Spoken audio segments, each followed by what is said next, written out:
आज से 3 नए कानून लागू हो चुके हैं जिसकी जानकारी आपको होना बेहद आवश्यक है, क्योंकि इन 3 नए कानूनों के लागू होने से जो हमारा क्रिमिनल सिस्टम कानून है उसमें कई बदलाव होने वाले हैं।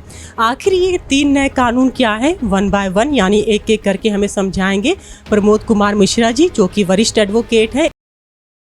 मैं अधिवक्ता प्रमोद कुमार मिश्रा, जिला एवं सत्र न्यायालय लखनऊ से। हमारे मुख्यतः जो है 3 कानून जो है आज जो है बनाए गए हैं और ये तीनों कानून ही हमारे देश के लिए हित में ही हैं।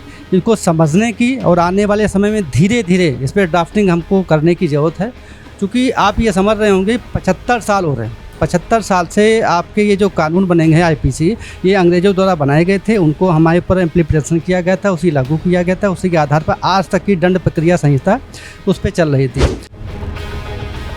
इस दंड प्रक्रिया संहिता IPC जिसे हम कहते हैं, इसे जो है सरकार ने दंड की जगह न्याय कर दिया है। ठीक है। दूसरा हमारा है समान नागरिक संहिता। समान नागरिक संहिता को समान न्याय संहिता बना दिया गया है। तीसरा साक्ष्य यानी एविडेंस एक्ट। एविडेंस एक्ट को भी इन्होंने जो है बदलाव करके कुछ इसमें जो सेक्शन थे उनको जो है संशोधित कर, जैसे कि ऐसे सेक्शन थे जिनमें जो है वादकारी कोर्ट तक तो आते थे। आप इसको ऐसे भी समझ सकते हैं कि वादकारी जो 1 साल में जो है निर्णय हो जाना चाहिए। कोर्टों पे इतना बर्डन और इतना आपका जो है पेंडेंसी हो गई है कि एक एक कोर्ट पे एक एक दिन में 150 रुपये फाइल लगती हैं। वो सुनना भी चाहें तो दिन भर में 12 से 15, 15 से 50, इसके ऊपर कभी वो जा भी नहीं पाते हैं। तो इन्हीं सापेक्ष में इन मुकदमों को हमारी सरकार ने इसको संशोधित करने का प्रयास किया है। हमारे देश में बड़ी समस्या है, किसी के साथ कोई घटना हो जाती है तो वो संबंधित थाने पर, अगर लोकल थाने में चला जाता है तो उसकी बात सुनी नहीं जाती। उसको हमेशा ही कहा जाता है कि आप जो है या हमारे क्षेत्र का दायरे का थाना नहीं है, आप यहाँ जाइए, उधर जाइए। तो पीड़िता हमेशा परेशान होता है। आज इसमें एक संशोधन ये भी किया गया है कि 0 FIR के माध्यम से थानों को या संबंधित अधिकारियों को दिशा निर्देश दिया गया कि 15 दिन के अंदर इनकी FIR को आप लॉन्च करिए और संबंधित थाने को भेजिए। इसके बाद आपको 90 दिन का समय दिया गया है आरोप तय करने के लिए। कोर्ट में भी एक नियम आ रहा है जिसमें कोर्ट साहब को आरोप तय होने में 60 दिन के अंतर्गत इसमें सुन के इस पर जजमेंट देना है। जजमेंट के 7 दिन के अंतर्गत जो है 7 दिन में ही साहब को इसमें निर्णय सुना देना है। सज़ा या प्रावधान या जो भी जिस प्रकार की भी इम्प्लीमेंटेशन होगी वो कोर्ट को सुना के इसको तय करना है। और यदि किसी को लगता है कि हम बेवजह जो है इसमें फंस गए हैं और हमारे साथ न्याय नहीं हुआ है, तो राष्ट्रपति को भी वो 7 दिन के अंदर अपना जो है प्रार्थना भेज सकता है। लोग क्या कर रहे हैं आजकल, जो है एक नया जो है प्रावधान आपके लागू हुआ है कि साथ में रहने को रहते हैं, उसके बाद एक दूसरे को समझाते हैं कि हम आपसे शादी कर लेंगे, आपकी नौकरी लगवा लेंगे, उसके बाद जो है बरगला के उनको झूठ बोल के उनका दैहिक और मानसिक शोषण करते हैं। ये क्रूरटी है, बहुत बड़ी क्रूरटी है। लोगों के जीवन में इसमें जो है बड़ा दुष्प्रभाव होता है। इसको भी जो है दंड प्रक्रिया में इसमें जितना भी बड़ा दंड दिया जाए वो कम है।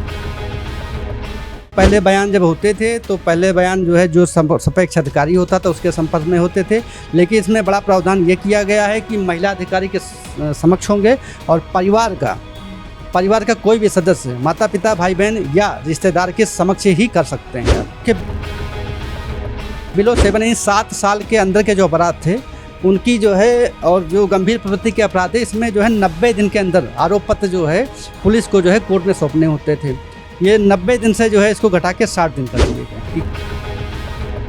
किसी प्रकार का कोई भी यहाँ से वहाँ मानव देह को व्यापार की श्रेणी से जोड़ा गया है और ये व्यापार नहीं, ये पाप है, महापाप है। महादंड के अंतर्गत ही इसको आना चाहिए। सामूहिक दुष्कर्म वही लोग कर सकते हैं जो मानसिक विकृति हों, जिनको ये मालूम हो कि ये दंड है, ये अपराध है, उसके बाद भी अगर उनकी ये इच्छा शक्ति प्रबल हो रही है तो उनको इस तरीके की न्याय प्रक्रिया से दंड देकर ये समाज में बड़ा संदेश दिया जा सकता है कि इस दंड के भागी अगर आप बनेंगे तो आपका जो है कहीं से कुछ भी रिलैक्स नहीं मिल सकता है। कोर्ट आपको अंत में निर्णय देके आपको मौत या उम्र कैद की सज़ा ही देगी। किसी के प्रति कोई भी एक एप्लीकेशन चले जाने मात्र से आरोप तय नहीं होता है और पुलिस या हमारी विधायिका ये मानती है कि जब तक कोर्ट निर्णय न दे दे, सज़ा न दे दे, तब तक उसको अपराधी भी नहीं माना जाता है। यदि किसी की शिकायत पर किसी को पुलिस ने जो है डिटेन करने की कोशिश की तो कम से कम उसको अपने लोग, अपने वकील या अपने किसी रिश्तेदार को सूचना देने की बहुत ही ज़्यादा ज़रूरत है। और मैं तो ये कहूँगा इससे कम से कम उसको न्याय मिलने में न्यायपालिका पे भरोसा पैदा होगा। जो पुलिस पकड़ती थी और उसके बाद सरेंडर करा के कोर्ट में भेज देती थी, कोर्ट के बाद वो जेल चला जाता था, 14 दिन बाद की प्रक्रिया शुरू होती थी। इसमें कम से कम उसको जानकारी होगी, उसका वकील आएगा, उसके लॉयर्स आएंगे, उसके अपने आएंगे, बात करेंगे। एक आजकल की बहुत बड़ी समस्या आप देख रहे होंगे मॉब लिंचिंग की, और दूसरी एक चीज़ देख रहे होंगे कि लोग एकत्र होकर बड़े संगठन में और बड़े लोगों चौराहे पर खड़े हो जाते हैं, सरकार की नीतियों का विरोध करते हैं। तो इसमें जो है एक 152 IPC आपकी जो है आई हुई है, और इसमें देश विरोधी जो भी आपके जो है घटनाक्रम होंगे इनसे जोड़ के इनके नियमता इनकी जांच की जाएगी और इन पर दंड प्रक्रिया एप्लीकेबल। इलेक्ट्रॉनिक्स एविडेंस जो है इस आपके जो नए कानून के अंतर्गत है, इसमें अनिवार्य कर दिया गया। अभी तक तमाम ऐसे जो है एविडेंस है जो इलेक्ट्रॉनिक्स थे उनको कोर्ट हमारी नहीं मानती थी, तो इनको जो है इसलिए मान्यता दे दी गई है कि इलेक्ट्रॉनिक्स एविडेंस एक बड़ा साक्ष्य है। देखिए, किसी की वॉइस से किसी को धमकी देना और किसी वीडियो रिकॉर्ड में धमकी, दोनों में अंतर है। वॉइस का मतलब आप उसकी जांच कराएंगे, वॉइस किसकी थी, किसने बना के भेजी, किसी के फ़ोन से किए, लेकिन वीडियो में ये एकदम स्पष्ट हो जाता है कि किस व्यक्ति ने किसके विरुद्ध क्या कहा है। और घटना स्थल पर बिना जाए कोई साक्ष्यकर्ता नहीं हो सकता है। साक्ष्य विधि क्या है? साक्ष्य विधि मतलब जो है घटनाक्रम पूरा विधिवत विवेचित होना चाहिए, लोगों के द्वारा इसको बताया जाना चाहिए, जिसे आई विटनेस भी हम कहते हैं कि क्या घटना हुई थी या बनाई गई है। खास बात यह है कि ना सिर्फ महिलाओं का ख्याल रखा गया है कि जो रेप पीड़िता होंगी उनको हर हाल में जो है परिवार के सामने बयान दर्ज किए जाएंगे, और दूसरा महत्वपूर्ण पॉइंट ये कि जो गिरफ्तार हुआ है वो भी शख्स अपने पसंदीदा व्यक्ति को सूचित कर सकता है कि उसकी गिरफ्तारी हो गई है, ताकि तत्काल उसे फ़ायदा मिल सके। और साथ में ही यह भी है कि जो मामले लगातार कोर्ट में बढ़ते जा रहे हैं उसका टाइम ख़त्म हो तो 14 दिन 10 दिन ऐसी टाइम लिमिट भी तय कर दी गई है, ताकि जो लगातार दबाव बढ़ रहा है मामलों का कोर्ट पे वो भी घट सके। तो यकीनन ये जो 3 नए कानून हैं ना सिर्फ जनता के लिए फ़ायदेमंद होंगे, बल्कि जो कोर्ट है उसमें भी दबाव कम होगा, और जो ज़्यादा से ज़्यादा मामले हैं उनकी सुनवाई हो सकेगी, और लोगों को तत्काल प्रभाव से भी लाभ मिल सकेगा। क्योंकि इसमें सबसे बड़ी बात है कि टाइम लिमिट तय की गई है हर एक चीज़ की, जैसे 7 दिन में किसी की रिपोर्ट है, किसी की 14 दिन में रिपोर्ट है। तो यकीनन बहुत ही खास है, दिलचस्प जो 3 नए कानून हैं और आज से लागू हो चुके हैं, और इस पर जोरों से चर्चा भी पूरे देश भर में हो रही है, जिसे जानना आपके लिए भी बहुत ज़रूरी है।